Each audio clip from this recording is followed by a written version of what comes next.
Sawa, Bwana Yesu asifiwe, jina la Bwana libarikiwe.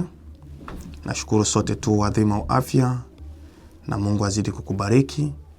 Sawa, tunaenda tena kusikiliza neno letu, na ni vizuri unaposikiliza neno jaribu kushare na wengine ili watu wazidi kujua na kusikia ujumbe wa Mwenyezi Mungu.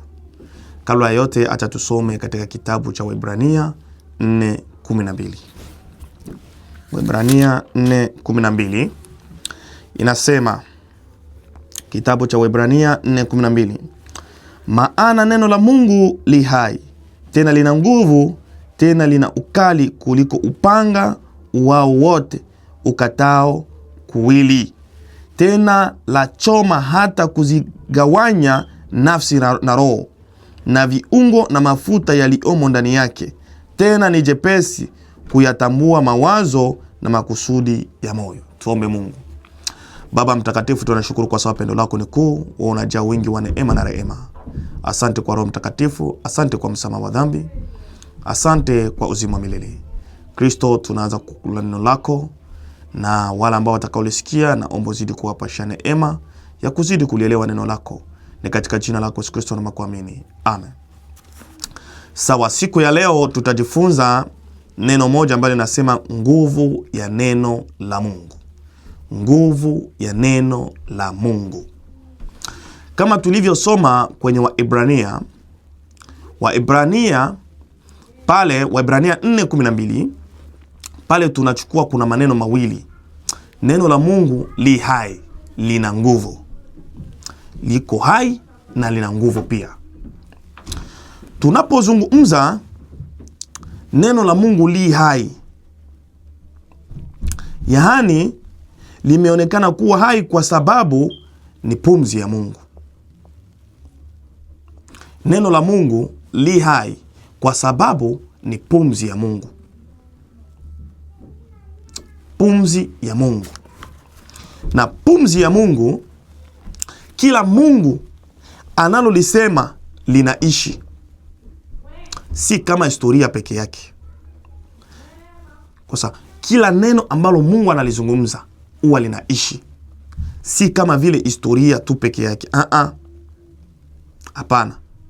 Maana tunapozungumza kuhusu neno la Mungu, tunazungumza kitu kinachoishi, wala si kama tu historia, kwa sababu limetokana na nani? Na Mungu mwenyewe. Kwa sababu linatokana na Mungu mwenyewe. Hivyo basi, neno la Mungu ni hai, yaani linaishi. Ni kitu kinachoishi, akibaki kama vile historia, kama vile linalosomwa kama vile magazeti tu peke yake. Linaishi. Ili neno huwa linaishi. Tunaweza tukaangalia katika kitabu cha Yeremia 1:4. Yeremia 1:4.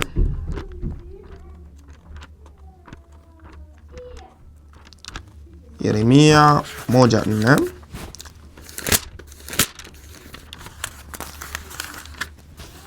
Kitabu cha Yeremia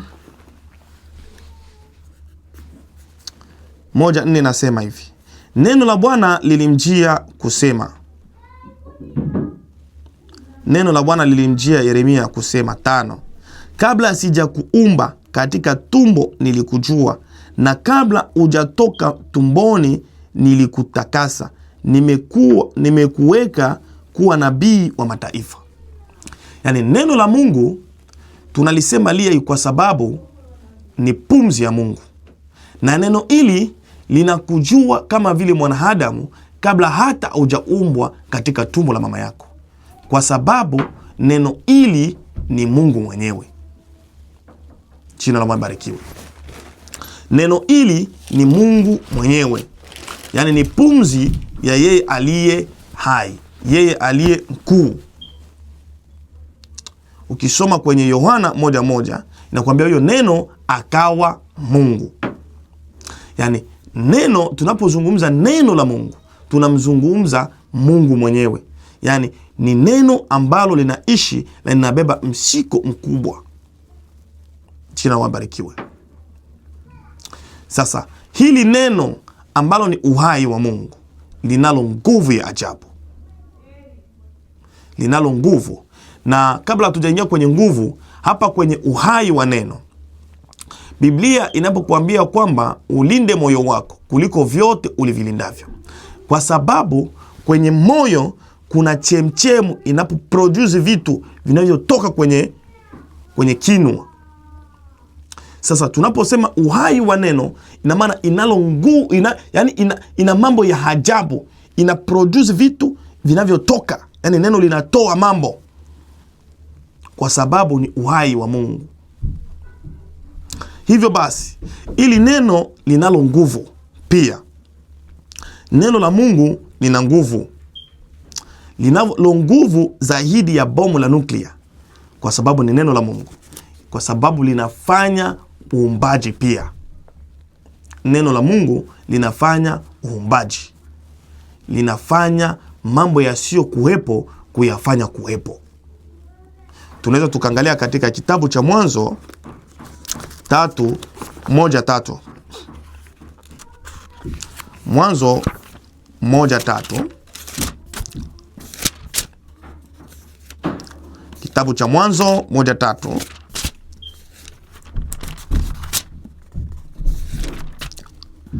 Mwanzo 1:3 inasema, Mungu akasema iwe nuru, ikawa nuru. 4. Mungu akaiona nuru ya kuwa ni njema, Mungu akatenga nuru na giza.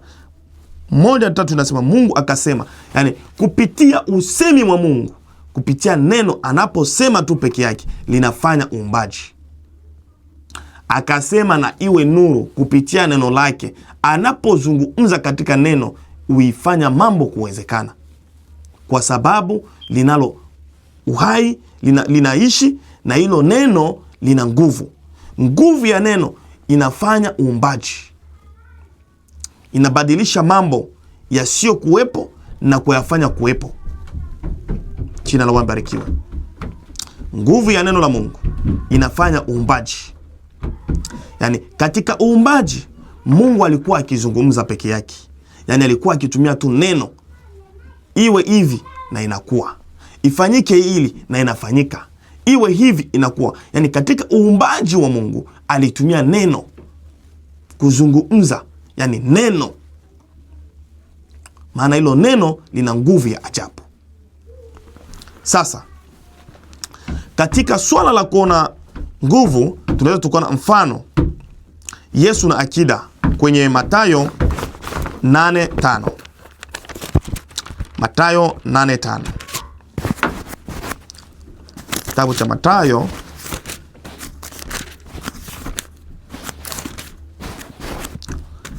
mtakatifu 8:5 inasema, na alipoingia Kapernaumu, afisa mmoja, huyu alipoingia Kapernaumu ni Yesu ameingia Kapernaumu.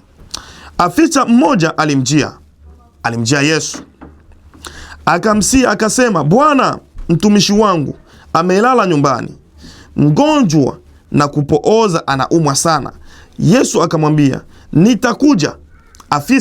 Yesu anamwambia afisa, nitakuja ili nimponye huyo anayeumwa, nitakuja ili nimponye huyo mgonjwa. Sikia, Yesu akamwambia, nitakuja nimponye. 8. Yule afisa akajibu akasema, Bwana, mimi sistahili wewe uingie chini ya dari yangu, lakini sema neno tu. Akida huyu alijua nguvu alizo nazo Kristo kupitia neno lake. Kupitia neno la Kristo alijua haina umuhimu Kristo kukanyaga ndani ya nyumba yake. Ni umuhimu Kristo azungumze neno, maana akida alichunguza akaona sijui elimu hii akida alitoa wapi, kwa sababu akida alienda mbali zaidi, akaona ukuu alio nao Kristo kupitia neno, kupitia kuzungumza. Unaona, akida akazungumza, wewe kulingana na ukuu ulio nao, mimi nao ninao askari, nikiwaambia nenda wanaenda, fanya wanafanya, na wewe nawe sema neno tu, zungumza, speak, sema neno tu, na mgonjwa atapona. Ukishuka chini, Kristo alizungumza akasema kwamba sijawahi kuona imani kama hili katika Israeli yote, maana alistahajabu Kwa nini? Kwa sababu yule mtu alielewa umuhimu wa neno la Mungu. Yaani neno la Mungu linafanya maajabu, linaponya, linageuza mambo yasiyowezekana, yanamfanya mtu ambaye habadiliki kubadilika.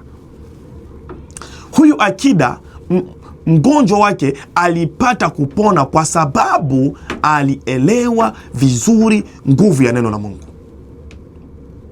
Hakusubiri Kristo aingie ndani ya nyumba yake.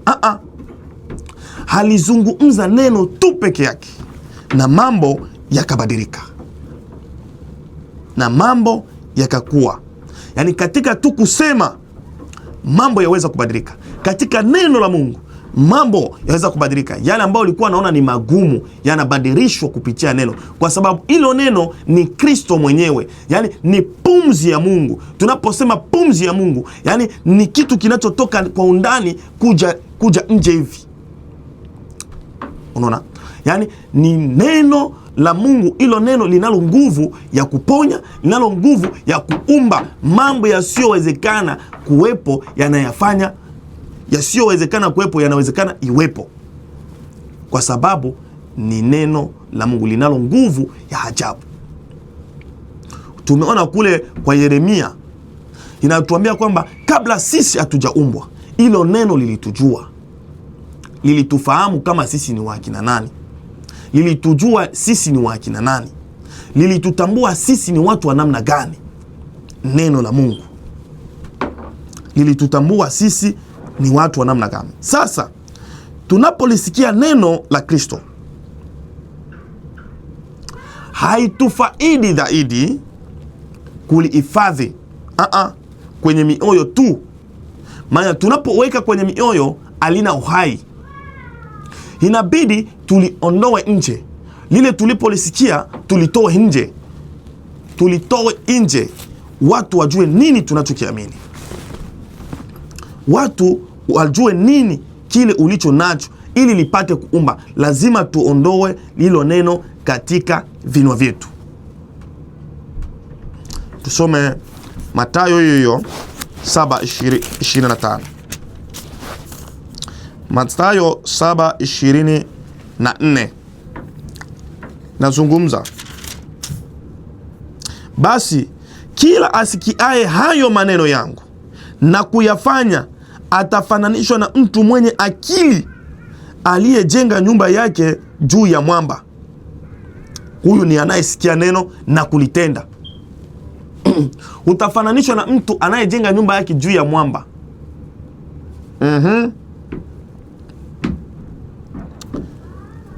Mvua ikinyesha mafuriko yakaja, pepo likavuma likaipiga nyumba ile isianguke. Kwa nini? Kwa sababu umejengwa ndani ya neno, umelitoa neno, maana umepanda neno. Yaani pale unapolisikia neno inakubidi kama Mkristo kulizungumza, sio kusikia neno na unakaa kimya. Mahali unapolisikia lile neno linafanya uumbaji. Pale wewe unapolitoa nje linakugeuza kwanza, alafu na wewe unaanza kulipanda lile neno. Ili uanze kufaidika kutoka kwa neno, ni pale unaanza kulipanda.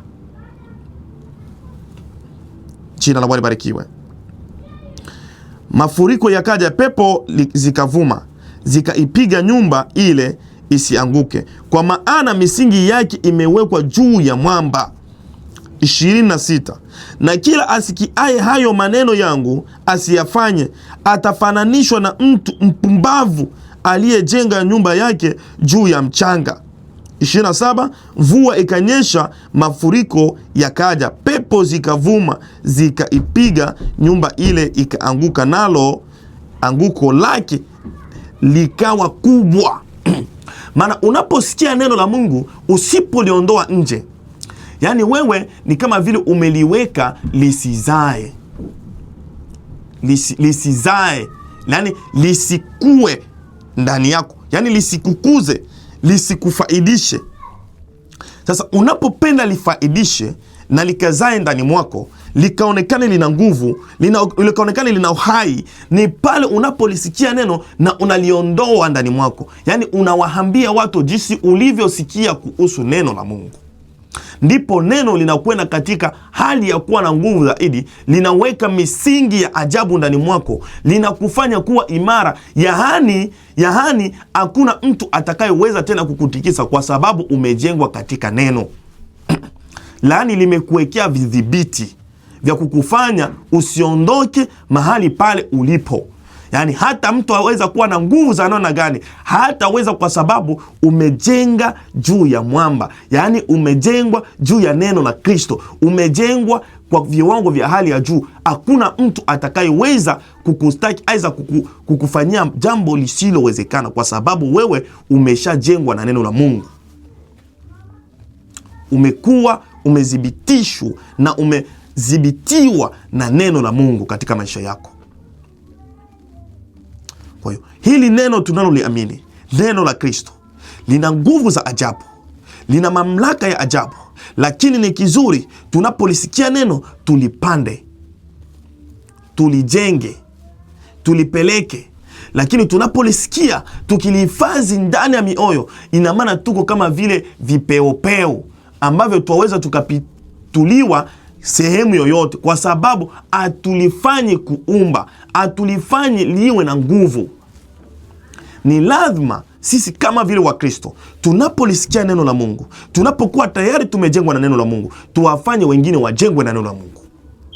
Tulipeleke kwa wengine walisikie neno, wale wasiolijua neno, hata wale waliolijua lakini hawana uelewa mzuri wa neno, unawapelekea neno ili wapate kufanyeje? Kuelewa. Mahali pale tunapolipeleka hilo neno, ndipo na sisi tunajengwa.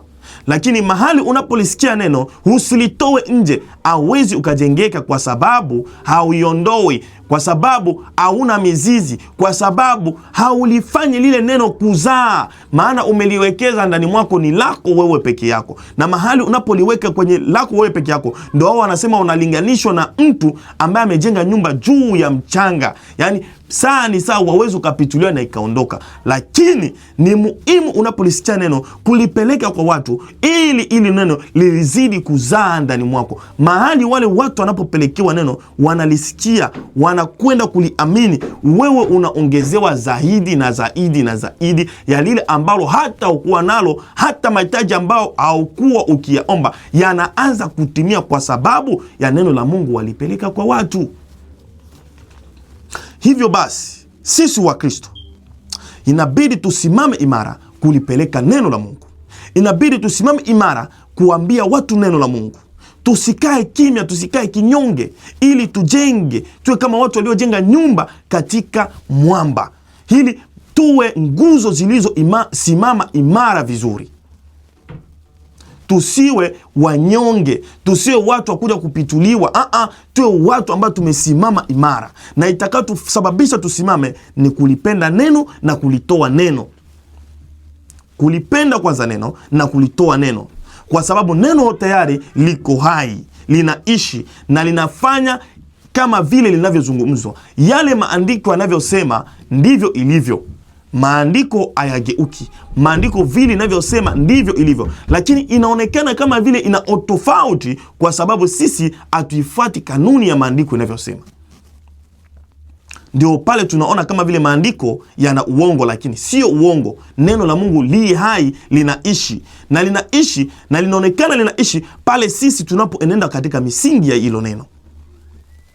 Mungu, nafikiri alizungumza na Yeremia, akamwambia, kabla haujazaliwa mimi nilikujua. Kwa sababu yeye ni Mungu. Alikuwepo kabla sisi hatujaumbika, yeye alikuwepo. Alitujua, na tunapotoka katika tumbo la mama zetu tunatoka na baraka za ajabu, kwa sababu tumetokana na Kristo. Yaani tunatoka na baraka za ajabu. Sasa ikiwa tunatoka na baraka za ajabu mle ndani, inabidi tuishi kama vile neno linavyopenda. Tujifunze hilo neno, na tutakapojifunza hilo neno tuliondoe kwa watu, ili tusiwe kama watu wanavyopanda mbegu zisizokuwa na maana. Tusimame kama Wakristo, tusimame kama wateule wa Mungu, tusimame kama watu wanaomjua Mungu. Kanuni za kujifunza neno ni nyingi, katika kusoma, katika kusikia, unajifunza kwa namna hizo. Simama imara kama vile Mkristo. Peleka neno la Mungu. tusilisikie neno tukaliweka ndani ya mioyo ya kwamba mimi nilisikiaga tu, siwezi nikasema tena, ni kazi tu ya wahubiri peke yao. Unapoitwa kwa Mkristo, ni kazi yako na wewe kusimama imara kulihubiri neno. Aiza kuambia watu, sio mpaka usimame tu kwenye madhabahu kuhubiri, kuambia kila mtu unaokutana naye, muelezee kuhusu Kristo, ni mtu wa namna gani. Jitambulishe, usijisikie aibu, jitambulishe, mimi ni Mkristo. Unamwambia Kristo yuko hivi, Kristo yuko hivi. Mahali pale unalipeleka hilo neno, nguvu ya Mungu, nguvu ya neno inaingia ndani mwako, inamgeuza yule mtu unampelekea, kwa sababu ndio wajibu wa neno, linamfanya kuwa badiliko. Na anapokwenda kubadilika, wewe Mungu anakuongezea zaidi, kwa sababu umewafanya wengine kuja kwake Kristo. Lakini mahali unazidi kunyamanza na kukaa kimya ya kwamba mimi tu ni muumini wa kwenda kanisani, naingia natoka, siwezi nikasema maneno ya Mungu, ile ni maneno tu ya wapasta, ile ni maneno tu ya wahubiri, ile ni waimbaji. Yani hivyo haujui wajibu wako kama vile Mkristo. Kwa sababu ni kazi zetu sote tulioamini, ni kazi zetu sote tuliosimama ndani ya Kristo kuyafanya hayo. Hivyo basi, Mkristo mwenzangu unaonisikia, simama ndani ya neno la Mungu ili uone nguvu ya neno. Ukumbuke hiyo nguvu ndio iliyokuokoa ikakufanya uje kwa Kristo, ni nguvu ya neno. Sasa hilo nguvu ila neno ambalo lilikusababisha kuja na kumjua Kristo, maana ni wengi wanatamani kumjua Kristo lakini hawapati hiyo neema. Lakini ikiwa wewe ulikuja na ukamjua Kristo, ni kwa sababu ya nguvu la neno ilikuvuta ukaja kwa Kristo. Na mahali umeshaingia kwa Kristo, ifanye sasa, jenga nyumba yako juu ya mwamba.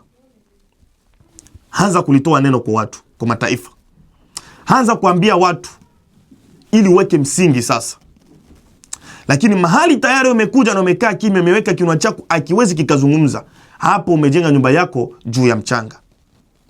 Na wewe waweza ukanyanyuliwa, muda ni muda. Muda ni muda. Lakini jiangalie kama vile Mkristo. Sambaza ilo neno. Sambaza neno la Mungu. Jiangalie, ni wajibu wako kila Mkristo kulisambaza neno. Ni wajibu wako kila Mkristo kulizungumza neno la Mungu. Nina uhakika wewe ambaye hujabadilishwa na neno, neno hili linakwenda kubadilisha. Mahali umelisikia tu, hali zako zikwenda kubadilishwa. Mahali umelisikia tu, maisha yako yakwenda kubadilishwa. Mahali umelisikia tu, afya yako ibadilishwe. Mahali umelisikia tu, mambo yako yote ya maisha yabadilishwe, uingie katika mfumo kama vile Kristo anavyokupenda. Na mahali umebadilishwa, usifumbe kinywa chako, zungumza yaliyo ya Kristo, zungumza yaliyo ya Mungu, ili Mungu akuongezee zaidi, na Mungu azidi kukubariki na azidi kukujazia zaidi na zaidi, katika jina la Yesu. Amen.